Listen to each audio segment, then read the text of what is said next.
been a while, hasn't it? What was the last video we made? Well, I guess the last video that I made was, sometime... I honestly don't remember. It's been a while. It's been 84 years. Yeah, I moved, and we have a somewhat proper setup now to actually do videos. We have a better camera now, too. Yeah. We don't have... And we have one light so far. And then we're going to get a second light, and we're also going to get a proper microphone, which we don't have yet. So, we're working on it. We'll get there eventually. It's in the... Well, no, it's not in the budget, but it'll happen eventually. So today we're here to talk about this. I decided just to pull this thing off my shelf in order to talk about it for a bit, because the Spinosaurus is one of my favorite dinosaurs. It always has been. I don't know why I got attracted to the Spinosaurus. There was probably some documentary I watched when I was younger, and it made me fall in love with the dinosaur, or with the Spinosaurus. That's what happened with the Allosaurus, actually. Mm-hmm. There was that, I think it was by Discovery, it was, or maybe History Channel. They did a documentary about an Allosaurus that had a broken jaw, and that made me fall in love with the Allosaurus. So, like, my favorite dinosaur always changes daily, and most of the time it's just the Spinosaurus or the Velociraptor, but... we're here to look at the, for those counting at home, the scientifically inaccurate Spinosaurus, because we know that the Spinosaurus is not built like a T-Rex. It is more built like an alligator, actually. But we don't care on this channel. Scientifically accurate or not, it's a dinosaur. It's a dinosaur. That's a good way of putting it.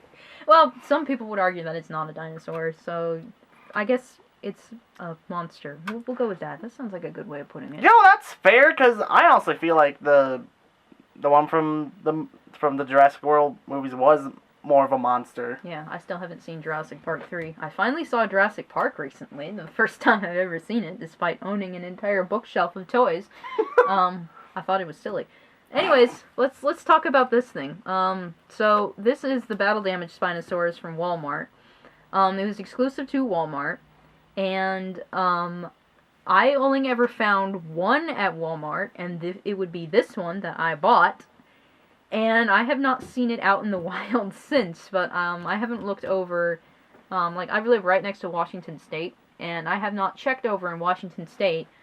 But here in Idaho, I have not seen one of these since that one fateful day that I saw it at a Walmart. That wasn't even the one that I usually go to.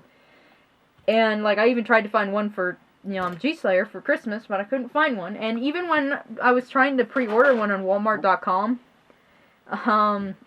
for some reason the link kept redirecting me to the Indominus Rex. It's like, no, I already have that one. I want the Spinosaurus. But yeah, I managed to find one, and I'm very happy that I did, because I missed out on getting the Legacy Spinosaurus, and I don't want to give in to scalpers at any cost, so... I'll take the weirdly blue one that... The one that's inaccurate, too. The colors have not grown on me fully. I like the blue. The blue looks better than the promotional photos, but this brown is just... It looks... It's like this dirty, yellowy brown. I guess I can only describe this brown as looking like pee, and you haven't drinking water in 3 days. That's what it looks like to me. I thought it was like poop. Yeah, well, to me it looks like, very dehydrated, urine. So yes, so this is the battle damage one, and I actually like the fact that the battle damage on this one is much more well hidden than all the rest of them. Like, you really can't see it until you pop it open. Yeah, there we go. Oh, hold it. So yeah, this is the battle damage, and... I actually didn't know that this was liquid inside when I first looked at it, because I looked at it under poor light, and yeah, so this is all liquidy and moves and everything, and it's all around very gross. Oh yeah, there's a button that does it. I forgot about that. Thank you. You're welcome. I saw it was moving, and I was like, oh, that's a button. Okay, so there's a button that does it. Sorry, yeah. That still looks so weird. Yeah, but... That noise I made. Yeah, but thankfully, it's pretty well hidden, to a degree, with this thing, yeah. If I can get it back on. Yep, there we go. As far as articulation goes, he has some really, really nice articulation with the neck. And he also has a button up here that lets him do that. So you make him. So you can kind of just make him go, yeah. So he can sing. Yeah. So he has the ability to sing like the other T-Rexes. Or the I guess like the T-Rexes, and he just has basic. I think this is just basic, like, if I can even demonstrate it, Jesus. Basic, I think I want to say that this is just a hinge joint. It's kind of hard to tell. I don't want to say it's a ball joint. It's not a ball joint. It is definitely not a ball joint. It's probably just a hinge, but that leg just kind of popped out weird, but, Oh. And it has the weird, these leg joints have gotten tighter and tighter as the line has gone on. Is that just me? And, and yeah, at least the toes are painted for once. Like, that's something that a lot of these are missing, is a lot of, like, you know, claw paint. I mean, the fingers aren't still painted, but I'm going to fix that one myself once I actually get around to it. And then there's the tail. That wiggles.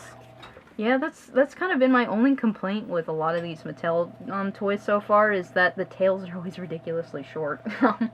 And I get it, that's to save on packaging space and yada yada yada, but like the Indominus Rex's tail, like looking at it, it just looks ridiculously short. But these things are very horribly out of proportion a lot of the time.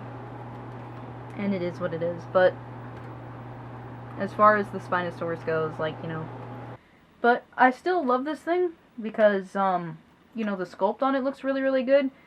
I just wish I could have gotten the Legacy version. I really, really do.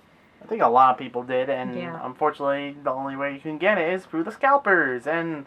Or if you happen to live in the UK, but I don't even think it's available in the UK anymore, but, I mean, there's probably other means that I don't know about, but as far as just the average, you know, average Joe just getting started with this stuff, yeah. My only way of getting the Legacy one was either getting lucky with it on Target or getting it from scalpers, which I won't give in from scalpers. You know, actually, I just noticed that his hands are made of a softer plastic than the rest of his body. Wait, really? Yeah. Which is weird, because I don't think the rest of them are like that. That is weird. Yeah. I mean, I don't know. I haven't checked. I know that the Suchomimus's arms are a softer plastic. T-Rex's arms are. Alright, so I guess it's only a trend that I've only just now noticed with his beefy-ass arms. He's a beefcake. Or she. It. It's a she, I guess. So yeah, I guess this has been our look at the battle-damaged Spinosaurus. Something that I'm glad that I have. I just really wish that they would re-release the Legacy one. I think we all do. Yeah. But it's still a good toy. I'm happy that I have it, at the very least. Unfortunately, GSlayer does not. Yeah.